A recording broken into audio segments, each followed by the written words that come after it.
Hello everyone, it's me, Mrs. Gronert, and today we are going to learn all about how to use a narrative input chart to help teach vocabulary.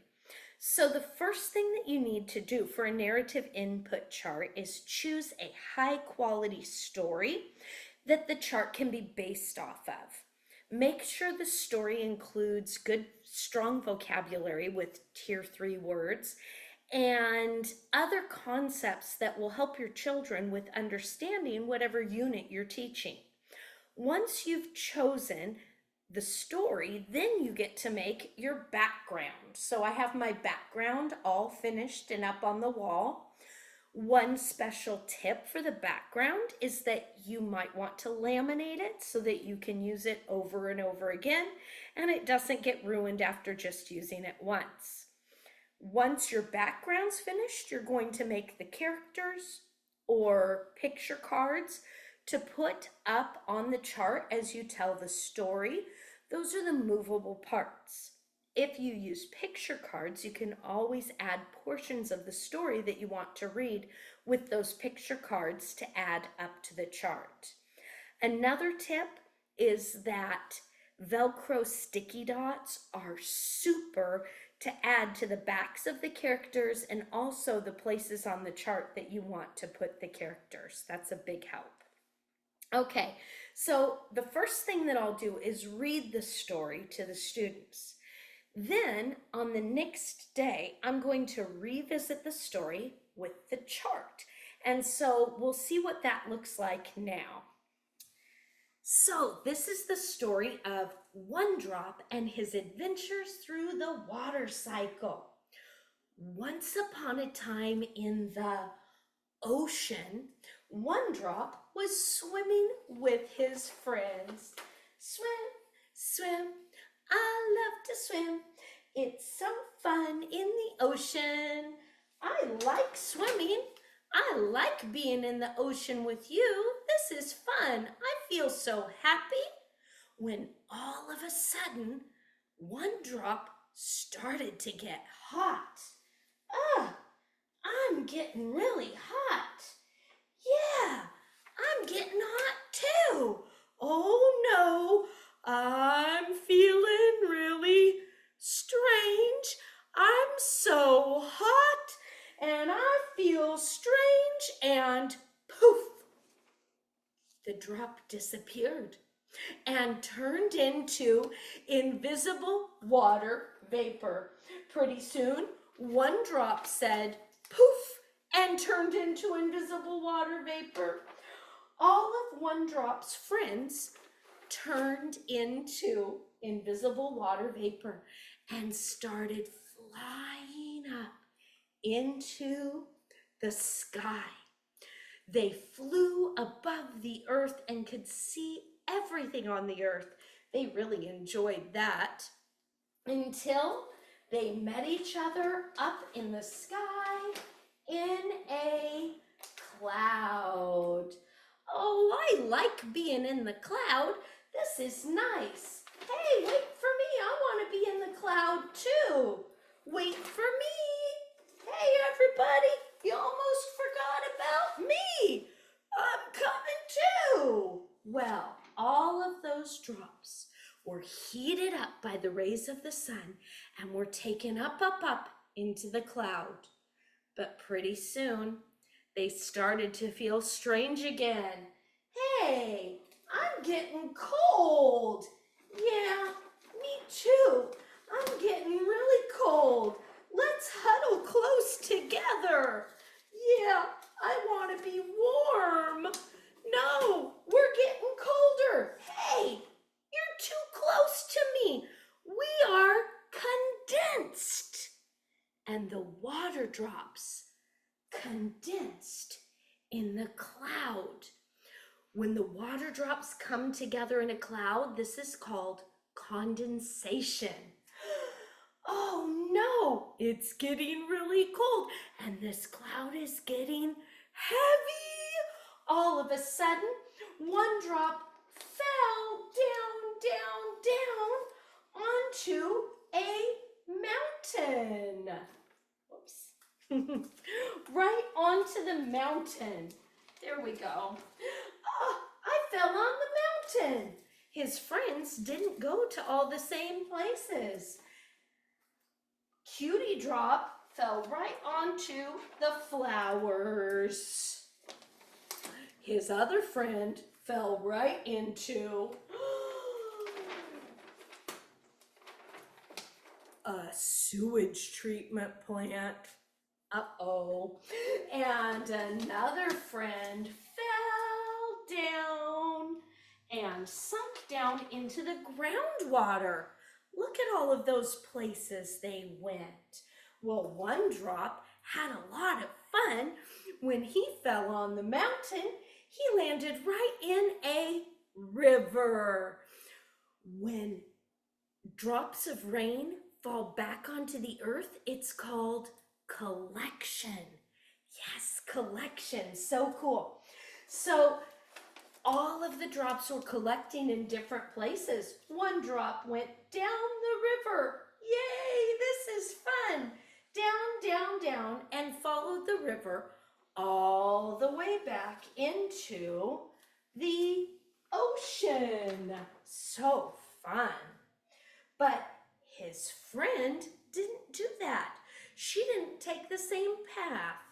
She fell onto the flowers and dripped right down into the ground, where the flowers drank her up through their roots and used her water. When they were finished, the water transpired out of the flowers and went back up into the clouds. Look at her up there in the clouds. Now, oh, this poor drop had a different journey altogether. This drop fell from the sky and ended up at a sewage treatment plant and then back into the clean water, but landed right inside a toilet. Oh no, a toilet. And this drop went from the groundwater into the ocean and evaporated again, turned back into a cloud, which was condensation, and then went and fell down as snow in a snowman. And then the snowman melted and the heat of the sun came, melted the snowman and turned the drop into water vapor. Yep, the drop evaporated right out of the puddle. Well, eventually, all of the little raindrops ended up back in the ocean together again. They had so much fun, and they talked of their adventures in the water cycle. Oh, I had so much fun. I landed on a flower, and the flower drank me up, and then I transpired back into the air and became a cloud again. Oh no, I did not have a fun time this time. I fell down into a sewage treatment plant, and then I got into a toilet. Oh, it was so disgusting, so gross. Well, I was groundwater for a little while, and I was in a river. It was lots of fun. Do you remember that time that it was millions and millions of years ago that I ended up being taken in the mouth of a T-Rex? Oh, that was the yuckiest one of all. Oh, our adventures in the water cycle are so much fun. Let's sing a song. Evaporation, condensation, precipitation, collection, and again. So the first time you use the chart, you tell the story again using the characters and moving the pieces around. After you've done that, you can add so many things to the retelling and have the children help you with the retelling, which is a lot of fun.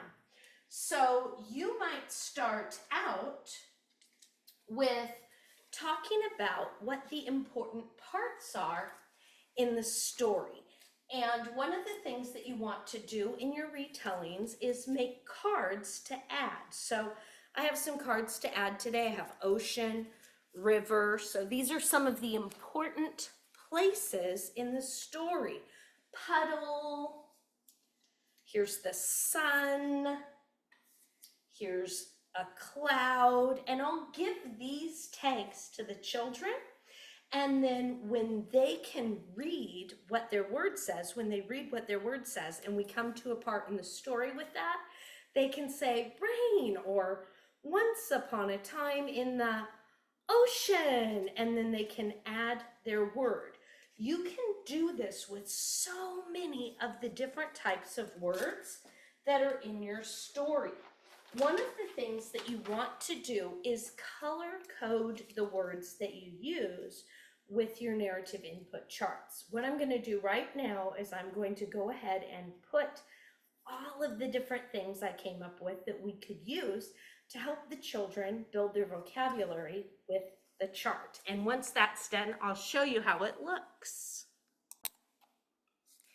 So now I have all sorts of different words and pictures, arrows to show what's happening with the water cycle. So you can see I have water vapor, strange, evaporation, arrows to show where the water's going, heat and sun. And all of these things would be things I would have the children put up on their own after giving them the cards. They get to see. Once I put one type of word up, I'll add another word on a different day. Children can then use the words like cloud and condensation in their writing. So it's so helpful. And each time you review the chart with the students, you can add another layer of vocabulary and another layer of understanding, like just with arrows. And remember, children who are not yet readers can still do this activity. A good way to make it understandable to those children is to add a picture to the word card or just let them add pictures to the chart. So this is so nice. Once you've finished using the chart many, many times, you're going to want to leave it up in the classroom throughout the unit. But there's also one other activity you can do with your narrative input chart. So you can use a graphic organizer to help retell the ideas in the story. I've created a really simple one here that has title, setting, characters, and then the words first, next, then, and last. And we would fill this out as a class. Then you can have the children fill it out on their own. Another thing you can do to add to your narrative input chart is add sentence frames to help your children and your students use the words from the chart in complete sentences. I really enjoy narrative input charts and using them in my own teaching. Children really love being able to tell stories again and again. They especially like adding those different layers to the story, which I think is a lot of fun with the narrative input chart. I hope this is an activity you see using in your own classroom, and I hope to see you again very soon.